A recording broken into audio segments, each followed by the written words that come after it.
यूं ही बेसबब ना फिरा करो, कोई शाम घर भी रहा करो। वो गज़ल की सच्ची किताब है, उसे चुपके चुपके पढ़ा करो। कोई हाथ भी ना मिलाएगा, जो गले मिलोगे तपाक से। ये नए मिजाज का शहर है, जरा फासले से मिला करो।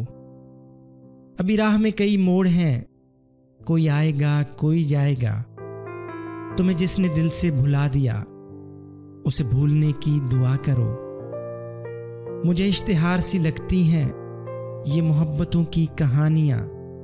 जो कहा नहीं वो सुना करो, जो सुना नहीं वो कहा करो। कभी हुस्न पर्दा नशीबी हो, जरा आशिकाना लिबास में। जो बन संवर के कहीं चलूं, मेरे साथ तुम भी चला करो। नहीं बेहिजाब वो चांद सा कि नजर का कोई असर ना हो। इसे इतनी गर्मी शौक से बड़ी देर तक ना तका करो। ये खिज़ां की जर्द सी शाल में जो उदास पेड़ के पास है, ये तुम्हारे घर की बहार है, इसे आंसुओं से हरा करो।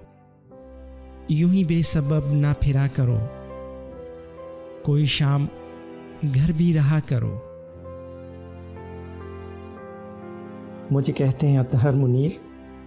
अगर आप मज़ीद शायरी सुनना चाहते हैं तो मेरे YouTube चैनल को सब्सक्राइब कीजिए और वीडियोस को लाइक कीजिए।